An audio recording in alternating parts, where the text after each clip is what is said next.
Hello dear students, welcome to Adishri Publication. In our today's class, we are going to start your chapter number 4 and the name of your chapter number 4 is 8 Tentacles. ठीक है, इस chapter में बच्चों 8 tentacles क्या मतलब है इसका? इसमें हम लोग ऑक्टोपस के बारे में पढ़ने वाले हैं। ठीक है, कैसे अगर ह्यूमंस के पास ऑक्टोपस की तरह 8 लेग्स या 8 हैंड्स होते तो वो किस तरीके से अपने काम को कर पाते। ठीक है, ये एक्चुअली एक पोएम के फॉर्म में है हमारे पास ये चैप्टर। तो चलिए इस पोएम को पढ़ना शुरू करते हैं। So glimpse ahead, let's C.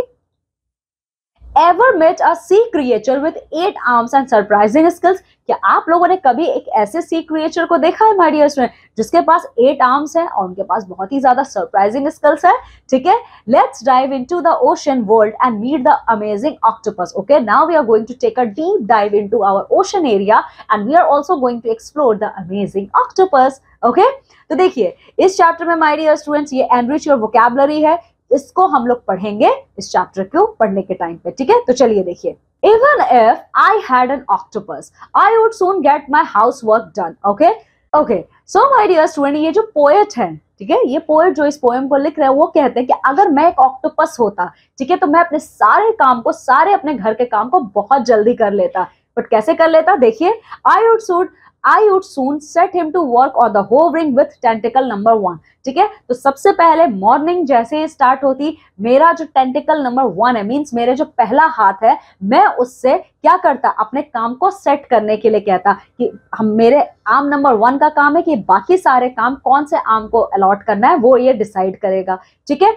Tentacle 2 would grab the mop and start on the kitchen floor. और जो मेरा आर्म नंबर 2 है, मींस टेंटिकल नंबर 2 है, वो जल्दी से मॉप ले लेगा। ठीक है, और घर में मॉपिंग करना शुरू करेगा। मॉपिंग का मतलब क्या होता है बच्चों? आप जब ब्रूमस्टिक से आप देखते हो कि मम्मी जब झाड़ू लगा लेती है फिर पोछा भी लगाती हैं। ठीक है, तो पोएट कह रहे हैं कि मैं अपने दूसरे आर्म से मॉप स्टिक को लेता और अपने फ्लोर को क्लीन करना शुरू कर देता।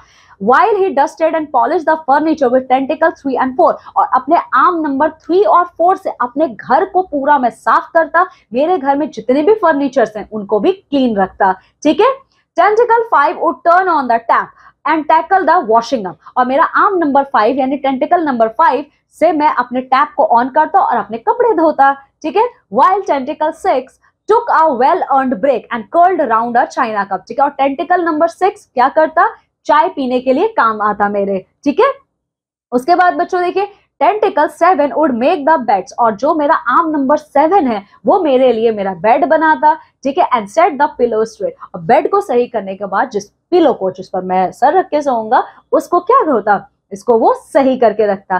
ठीक है, and all the while You had been balancing on tentacle 8, और इन सारी चीजों को मैं अपने आर्म नंबर 8 यानी टेंटिकल नंबर 8 पे बैलेंस करता। ठीक है, so this is all about our poem and this poem is written by my dear students Julia Donaldson. Okay, so come with me and let's see the word meanings which we have seen in this chapter. Now what is the meaning of hovering using a vacuum cleaner? Hovering का मतलब क्या है? Vacuum cleaner. ठीक है, सुबह सुबह आप काम करना शुरू करते तो कैसे करते?